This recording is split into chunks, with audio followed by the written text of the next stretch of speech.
자,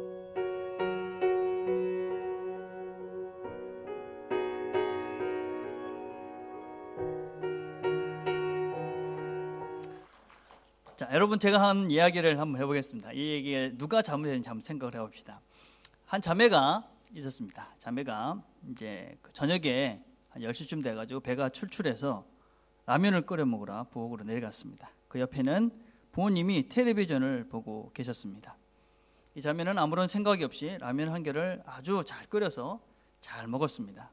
근데 라면을 다 먹고 난 다음에 부모님이 와서 이 자매를 보고 꾸중을 하시는 겁니다. 부모님이 하시는 말씀이, 야, 넌 어떻게 우리가 이렇게 옆에서 텔레비를 보고 있는데 라면 한번 먹어보라는 말도 없이 너 혼자 다 먹냐? 그렇게 하면 안 된다. 어떻게 그 부모님이 옆에 있는데 그걸 혼자서 그렇게 물어보지도 않고 다 먹고 마냐?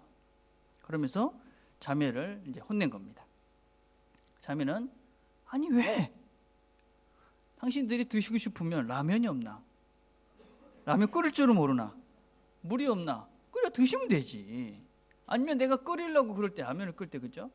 야, 라면 한 개 더 끓여. 그러시든지. 그러면 되지. 왜 다 먹고 나니까?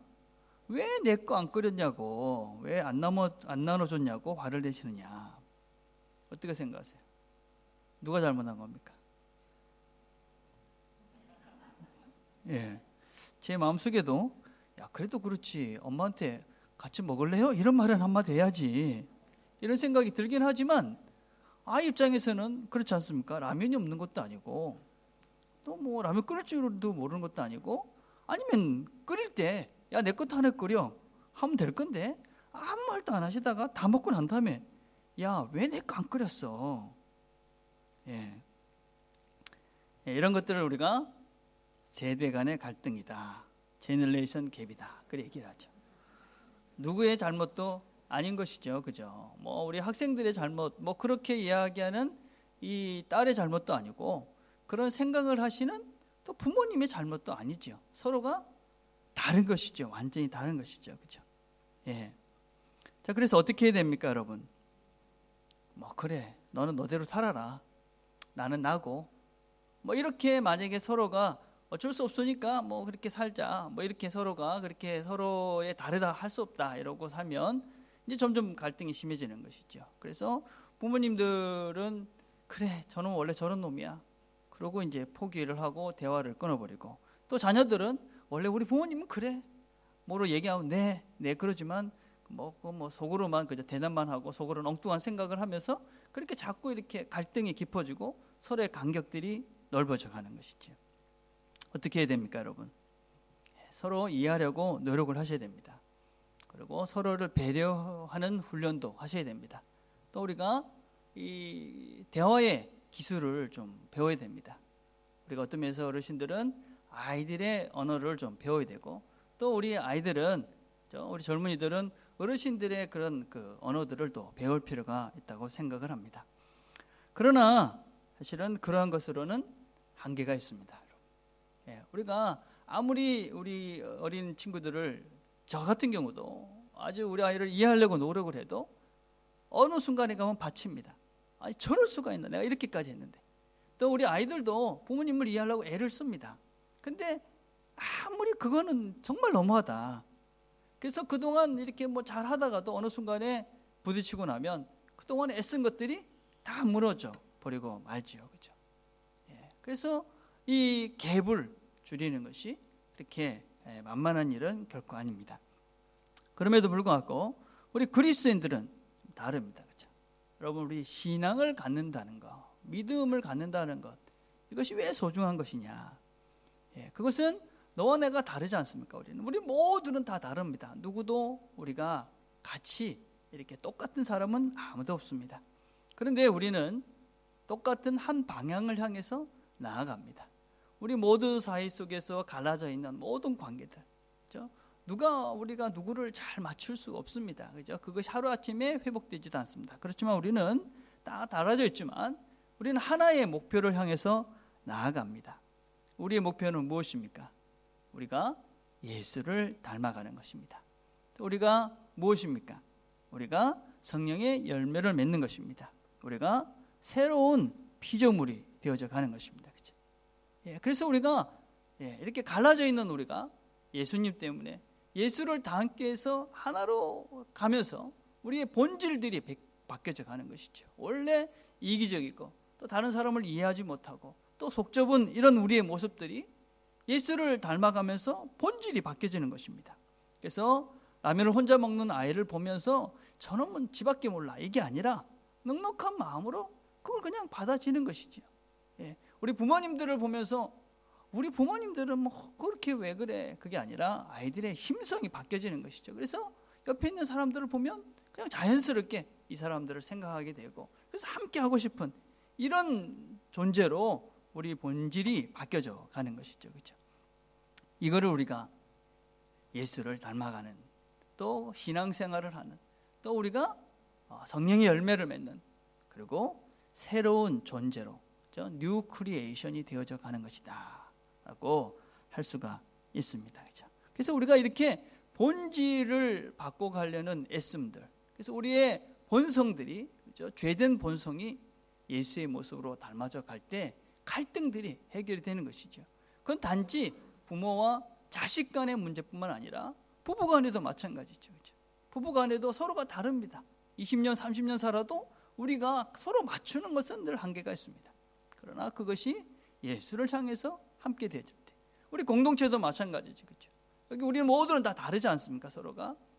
서로 비율을 맞추는 것은 한계가 있는 것입니다. 그러나 우리가 예수를 닮아가면서 그렇죠? 예수로 하나가 될 때 우리가 다 서로가 이해가 되고 서로가 마음이 하나가 되어서 그래서 온전한 하나님이 원하시는 그런 공동체가 되어져 가는 것이다 할 수 있습니다. 자, 그러면 그렇게 우리가 하나님을 닮아가고 예수를 닮아가야지 우리의 깨졌던 관계들이 또 그다음에 우리 안에 있는 갈등들이 그냥 자연스럽게 해결이 됩니다. 어떻게 우리가 예수를 닮아갑니까? 어떻게 예수를 닮아갈 수가 있습니까? 구체적으로 어떻게 하란 말입니까? 그게 규례입니다. 규례. 6장 16절에 보니까 무릇 이 규례를 행하는 자에게와 하나님의 이스라엘에게 평강과 긍휼이 있을지어다. 이 규례라는 말은 갈라디아서 3장의 내용들입니다. 다른 말로 하면 율법이고 다른 말로 하면 복음이고 하나님의 말씀이다라고 할 수 있습니다. 율법주의자들에게 이 율법은 우리를 구속하는 법입니다. 그래서 우리를 형식주의자, 외식주의자, 그다음에 우리를 위선자로 만들어가 버립니다. 그래서 우리는 이 율법이라는 것이 율법주의자들에게는 그것이 우리를 해롭게 하는 것이지만 우리가 하나님을 아는 우리 이것을 바른 복음으로 이해하고 있는 이것은 우리가 하나님의 백성으로서 하나님을 닮아가는 삶의 지혜이고 구체적인 안내서가 됩니다. 그래서 이 율법의 기능은 세 가지 저렇게 있습니다. 그렇죠? 우리가 율법이 있어야 하나님의 말씀이 있어야 죄가 무엇인지 정확하게 알 수가 있습니다. 죄가 뭔지 어떻게 합니까? 율법을 통해 아는 것이죠. 근데 우리가 그 죄가 무엇인지 알지만 우리가 그 죄의 문제를 스스로 해결할 수 없음을 깨닫습니다. 그래서 그 율법은 우리를 예수께로 인도하는 것이 내가 어떻게 할 수 없다는 걸 깨닫고 예수께 인도하게 됩니다. 자, 그렇게 예수님을 알고 난 우리는 어떻게 되느냐? 예수님을 알고 난 우리는 이제부터 그 율법을 따라서 살아감으로써 우리가 예수를 닮는 구체적인 안내를 받게 되는 것이죠. 그래서 우리가 크리스천 라이프에 우리 인생의 구체적인 가이드가 뭐냐? 그것이 바로 율법이고 하나님의 말씀입니다. 자, 우리가 뉴질랜드에 살지 않습니까? 뉴질랜드에 살면 영주권이 나오고 시민이 됩니다. 그럼 어떻게 됩니까? 우리가 이 나라 법을 따라야 되는 것이죠. 그렇죠? 세금을 내야 되는 세금법을 따라야 되고 교통법을 지켜야 되고 그렇게 해서 이 나라 법을 이렇게 지켜가지 않습니까? 그렇죠? 그래서 이 나라 시민이 되는 것입니다. 근데 이건 이제 반대가 되면 안 되는 것이죠. 그죠? 뭐 이 나라의 그 시민이 안 됐는데 이 나라 뭐 세금 낸다고 시민 되는 건 아니지 않습니까? 그죠? 법을 지킨다고 시민 되지 않습니다. 그 먼저 무엇에 대한 확신이 있어야 되느냐면 내가 하나님 나라의 백성인가? 내가 정말 예수 그리스도로 거듭난 존재인가에 대한 확실이 있어야 됩니다. 어떻게 확신할 수 있느냐? 첫째는 예수에 대한 분명한 지식이 있어야 됩니다. 예수님이 누군지도 모르는데 예수를 믿는다. 그럼 불가능한 것입니다. 여러분. 예수에 대한 분명한 지식이 있어야 됩니다. 두 번째는 예수가 누군지를 알고 그 예수를 따라 살고자 하는 의지가 우리에게 있어야 됩니다. 그래서 우리는 예수를 알게 되면 내가 그분을 따라 살고자 하는 간절한 소망이 있습니다. 난 예수를 알아, 예수를 믿어. 그런데 그분을 따라 살고 싶지는 않아. 예수 믿는 것 아닙니다, 여러분. 그건 예수를 모르는 것입니다. 우리는 예수를 알게 되면 예수를 따라 살고 싶은 마음이 들어야 되는 것이고 따라 살아가야만 합니다. 그리고 우리는 믿음이 생깁니다. 그래서 우리 안에 성령님께서 나와 함께 하시는구나, 그런 믿음이 확신이 생깁니다. 그래서 우리의 온 인격이, 지정의라는 이 온 인격이 예수에 대해서 알고 예수를 따르고 싶고 예수와 나와 함께 한다는 이런 확신들이, 믿음들이 우리에게 있을 때 나는 하나님의 백성됨에 대한 확신들이 생기고, 그래서 내가 예수를 닮고 싶습니다. 예수를 알고 싶습니다. 예수를 따라서 살고 싶습니다. 이런 것들이 없는데 난 예수 믿는다, 아닌 것입니다, 여러분. 그래서 우리가 예수를 알기 위해서 예수를 아는 것만큼 예수를 더 따르고 싶고, 예수를 아는 것만큼 성령이 내 안에 있는 확신들을 가지고 성령의 인도하심을 받으며 살아가게 되는 것입니다. 그래서 예수를 믿고 살아가는 것은 한 부분이 아닙니다. 우리가 오해를 하면 안 되는 것이, 우리는 어떤 사람들은 예수 믿으면 천국 간다, 그것만 믿고 그냥 따라 사는 것, 이 땅의 삶은 상관이 없는 것이라고 생각하는 경향들이 있습니다. 여러분, 그렇지 않습니다. 예수를 믿는 것은 전부입니다. 그래서 우리가 죽어서 천국 가는 그것부터, 거기는 끝이죠, 그죠? 여기서도 여전히 예수 믿는 것이 무엇인지, 그죠? 이 땅의 삶도 여전히 중요한 것입니다. 이 땅의 삶을 잘 살라고 우리에게 주신 게 뭐냐? 그게 말씀입니다. 그게 규례이고 그게 율법입니다.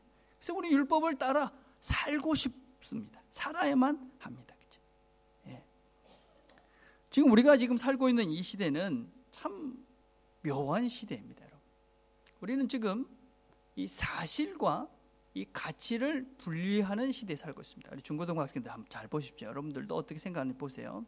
자, 사실은 무엇입니까? 사실, 팩트입니다. 그죠? 그거는 공적인 것이고 객관적인 것이고 보편적인 것입니다. 그래서 모든 사람이 이것은 다 인정하는 것입니다. 이건 맞다.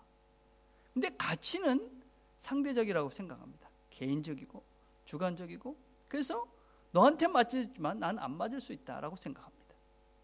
그래서 이 영역은, 팩트는 무엇이냐? 과학이라는 영역입니다. 과학. 근데 밸류, 가치는 신앙이라는 영역입니다. 이런 것입니다, 여러분. 2 더하기 2는 8이다.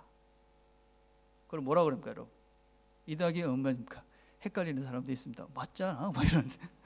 2 더하기 2는 4인데 8이다 그러면 바보 이럽니다. 그죠, 여러분? 그죠? 뭐 말도 안 돼. 야, 틀린 거야. 그건 아니야. 그건 틀린 거야.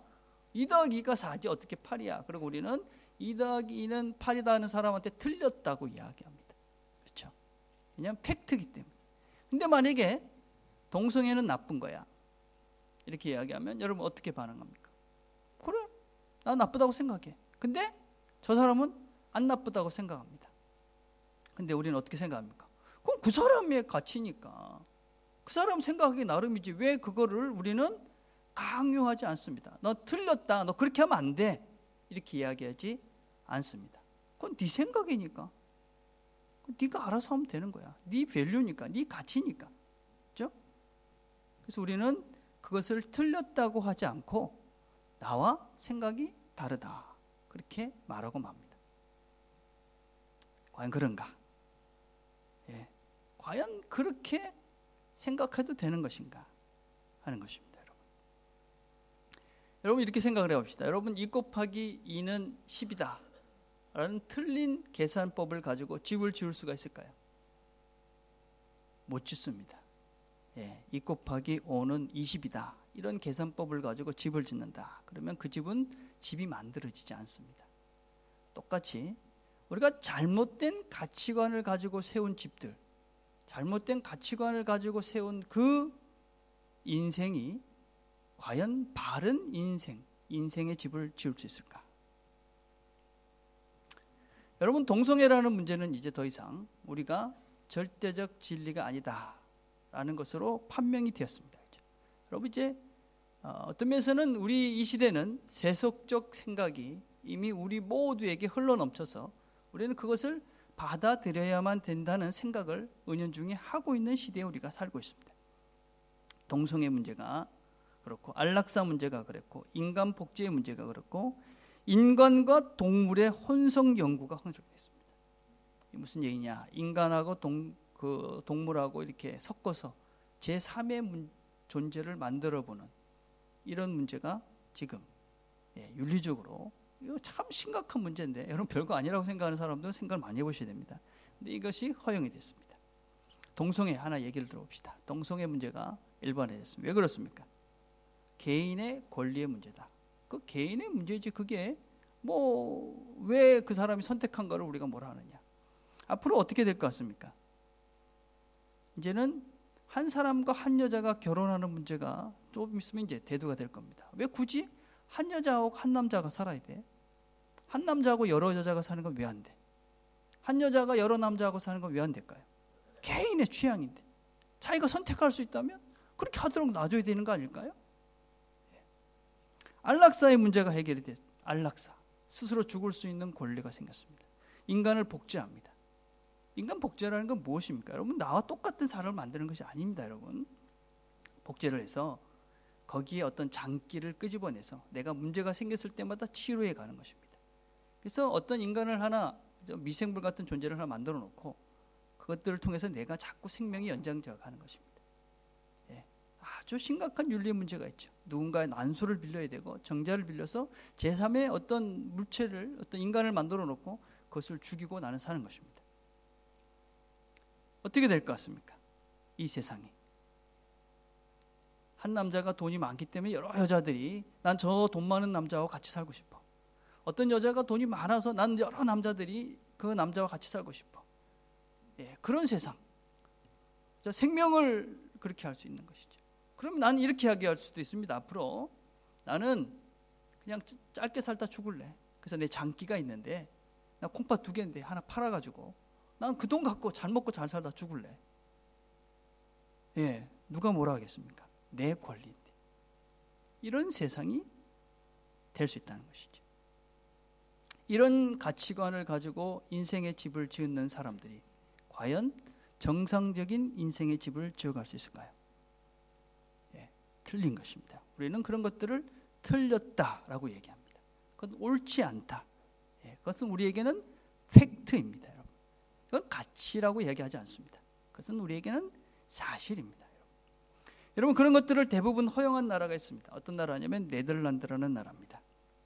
네덜란드는 동성애, 안락사, 인간복제 이런 모든 것들을 대부분 허용했던 나라입니다. 근데 참 재밌습니다. 이 나라가 교회 출석률이 3%까지 떨어졌습니다. 그런데 지금 이 교회 출석률, 특별히 20대에 있는 이 젊은이들의 교회 출석률이 14%로 증가했습니다. 놀라운 변화입니다. 여러분. 아니, 서구의 교회가 다 여러분 다 쇠퇴하고 있다고 생각하잖아요. 근데 지금 젊은이들을 중심으로 해서 교회가 다시 새롭게 되고 있습니다. 지금 저기 이제 쿼테이션이 어떤 것이냐면 이 네덜란드 교회를 연구한 내용들입니다.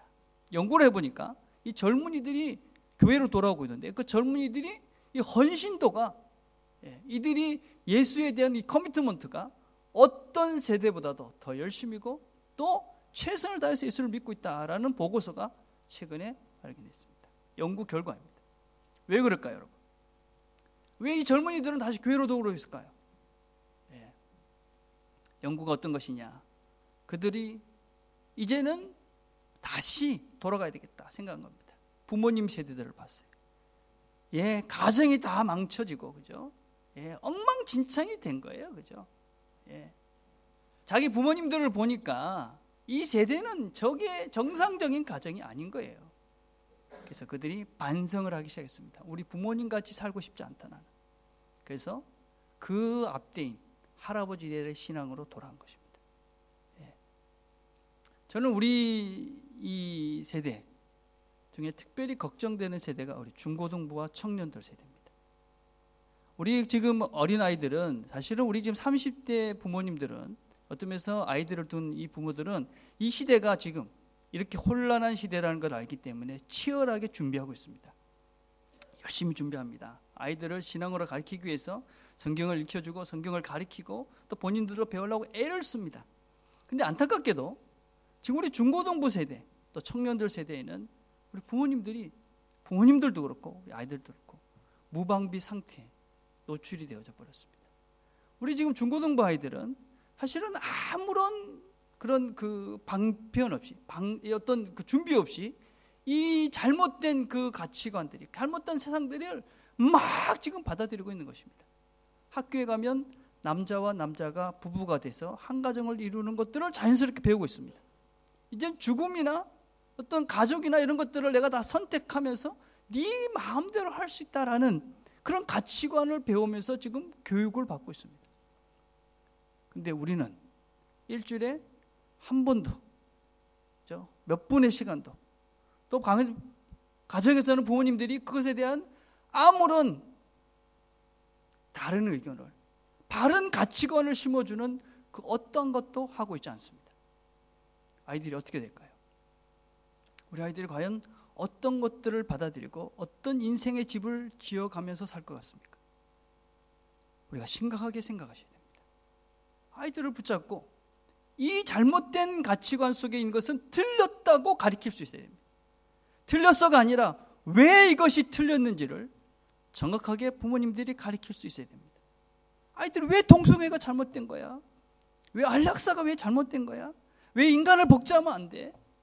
이런 질문들을 할 때 왜 이것이 틀렸는지를 부모님들이 가르쳐 주셔야만 합니다. 설명해 낼 수 있어야 됩니다. 근데 과연 하고 있는가 하는 것입니다. 아무런 준비 없이 이런 잘못된 가치관을 가지고 상대적인 거니까 주관적인 거니까 알아서 하면 되는 거니까 이렇게 교육받고 있는 이 아이들이 과연 어떤 인생의 집을 지으면서 살아갈 수 있을까요? 그래서 우리가 치열하게 지금 살 필요가 있다고 생각합니다. 우리 부모님들이 정말 열심히 살아야 될 이유가 무엇이냐? 이 아이들이 살면서 어쩔 수 없이 다시 한번 인생을 돌이켜 봤을 때 그래, 우리 부모님이 가졌던 그 신앙으로 돌아가야 되겠구나. 여러분, 그걸 보여줄 수 있어야 됩니다. 삶으로 우리가 증명해내지 않으면, 우리가 삶으로 이 아들을 새롭게 만들었고 새로운 가치관의 생각들을 만들어주지 않으면 우리 아이들이 짓는 인생의 집은 어떻게 되는지 아무도 예측할 수가 없습니다. 그래서 우리는 하나님 말씀을 절대 진리라고 믿고 그 말씀을 따라서 우리의 인생의 집들을 지어가는 것입니다.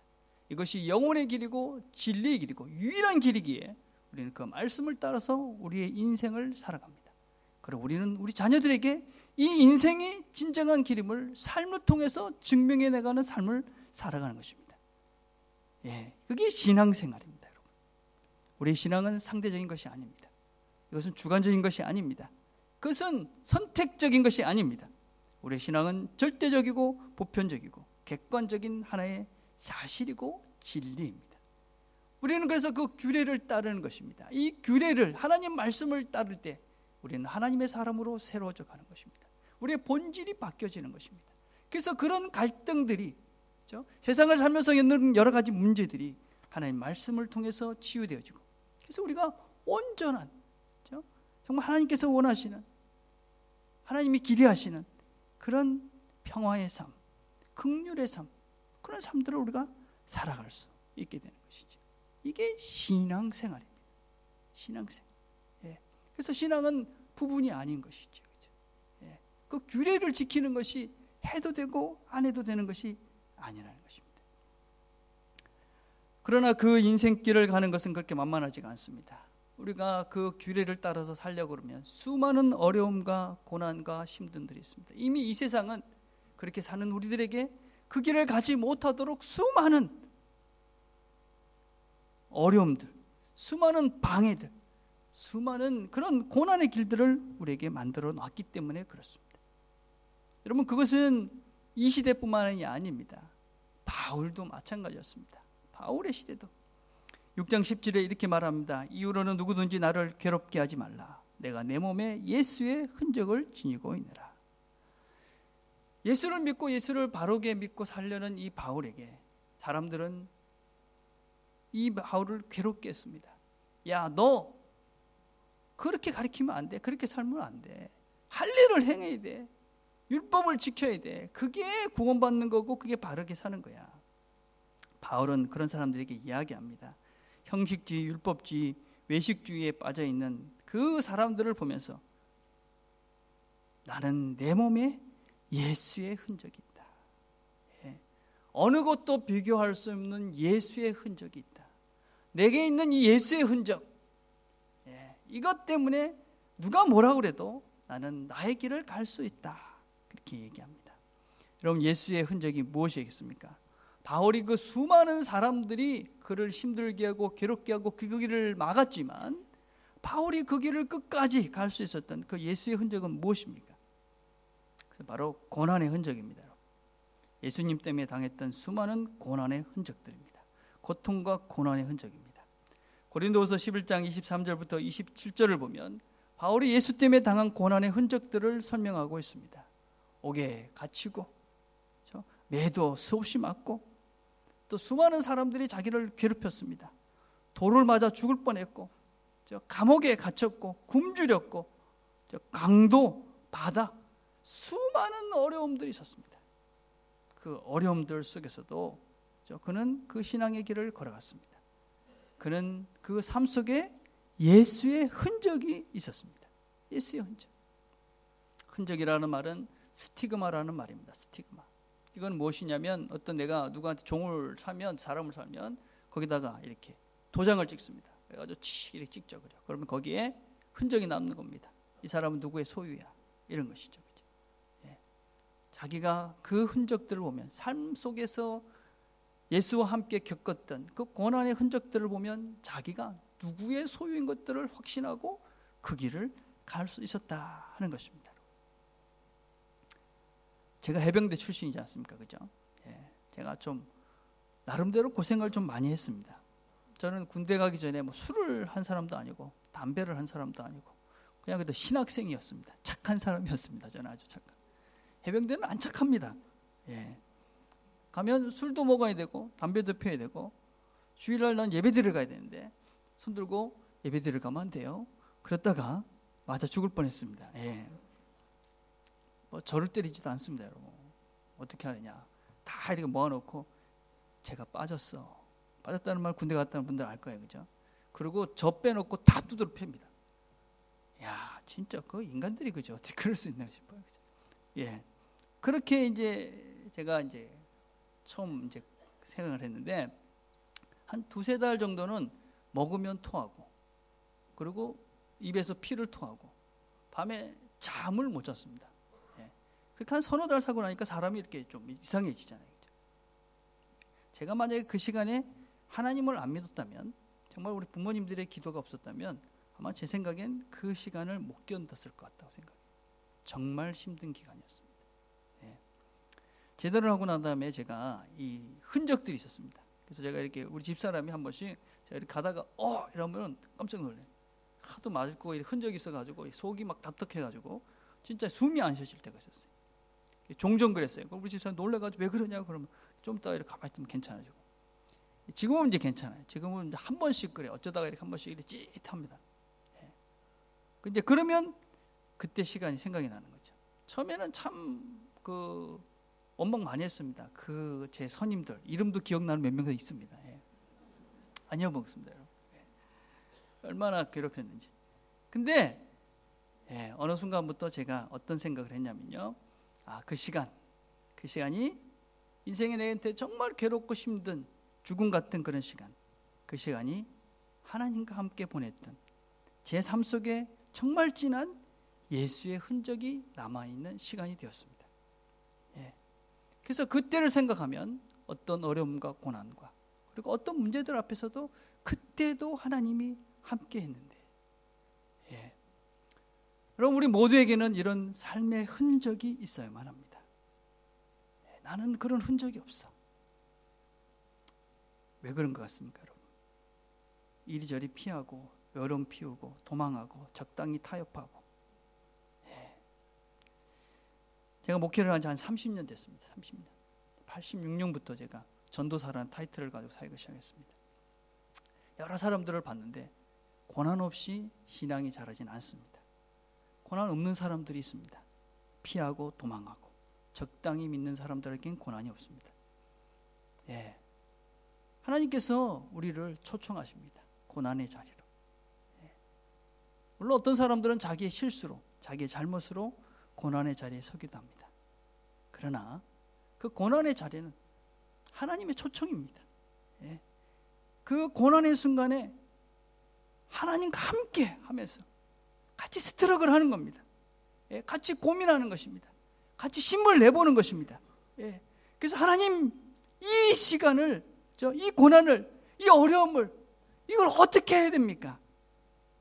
그리고 하나님께 매달려 보는 겁니다.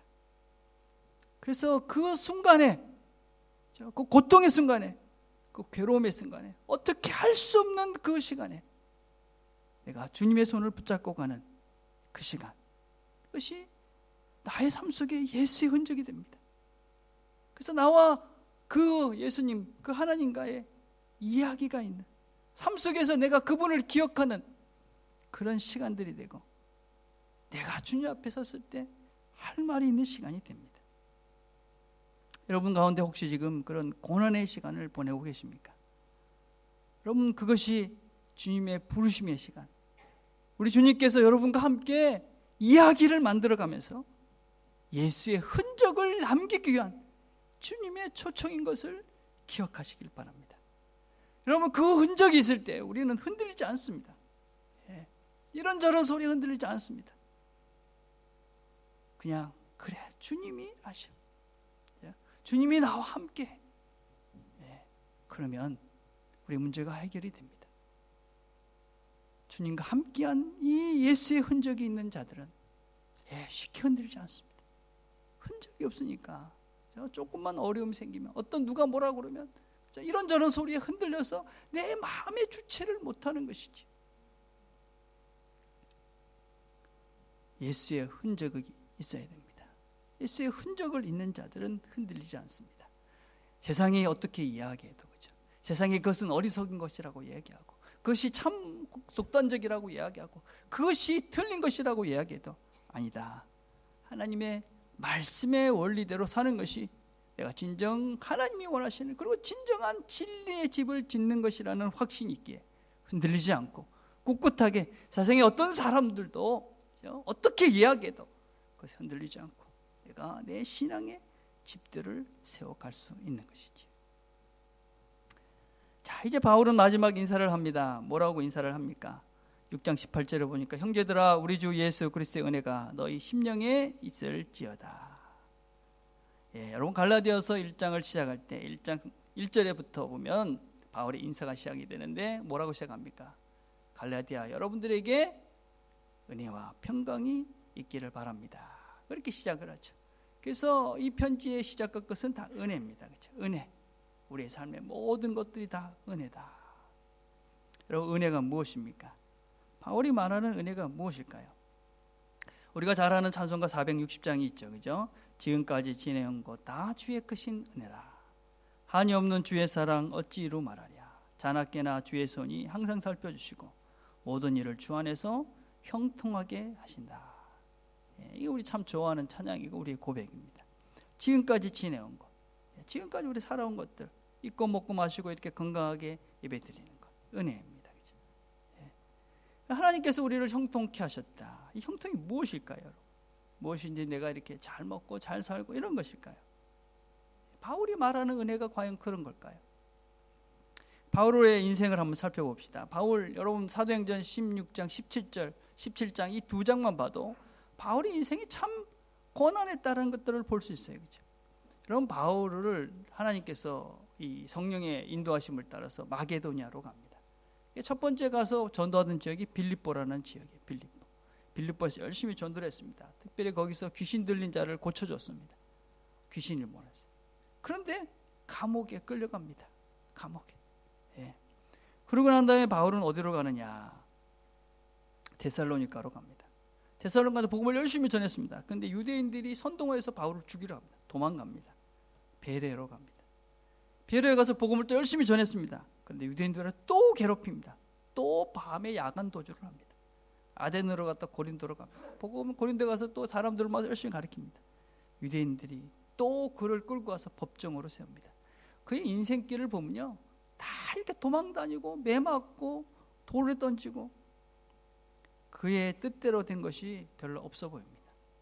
근데 바울은 근데 이렇게 고백합니다. 고린도서 15장 10절에 보니까 그러나 나의 나된 것은 하나님의 은혜로 된 것이니 내게 주신 그의 은혜가 헛되지 아니하여 내가 모든 사도보다 더 많이 수고하였으나 내가 아니요 오직 나와 함께 하신 하나님의 은혜로다. 여러분, 바울이 말하는 은혜, 내 뜻대로 내 생각대로 잘된 것 얘기하는 것이 아닙니다.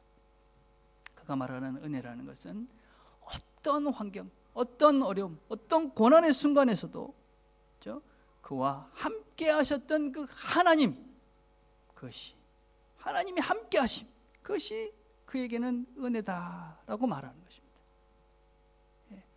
고통의 문제 속에서도, 죽음의 고비 속에서도, 감옥 속에서도 늘 함께 해주신 그 하나님, 그것이 그에게 은혜다, 이렇게 말하는 것입니다. 여호와는 우리의 목자가 되십니다. 그래서 우리를 푸른 초장으로 인도하십니다. 신뢰하는 물가로 인도하십니다. 그러나 그분이 여전히 또 우리를 죽음의 골짜기로 인도하시기도 합니다.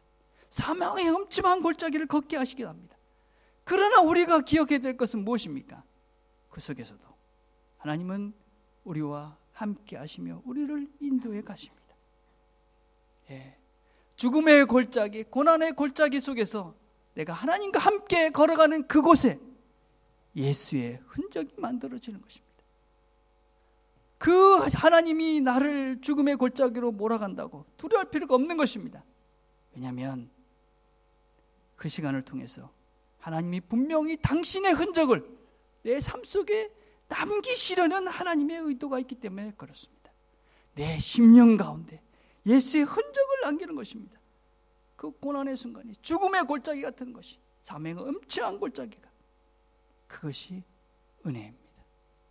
어디서도 우리를 버리지 않고 내 손을 붙잡고 가시는 그 하나님, 그것이 은혜다 하는 것입니다. 이 은혜가, 늘 우리와 함께 하시는 은혜가 너희 가운데 함께 있기를 바란다. 혹시 바울이 마지막으로 갈라디아 교인들에게 부탁하는 말씀입니다. 우리 찬송 한번 할까요? 찬송가 우리 460장 우리 옛날 찬송가 한번 우리 찬송하시면서 여러분 하나님의 은혜를 한번 생각해 봤으면 좋겠습니다. 정말 내가 은혜로 사는가? 혹시 여러분들 가운데 고통의 순간, 고난의 순간에 있다면 이 은혜를 다시 한번 기억하고 또 여러분들이 그 순간에 있었던 하나님의 은혜를 다시 한번 리마인딩 했으면 좋겠습니다.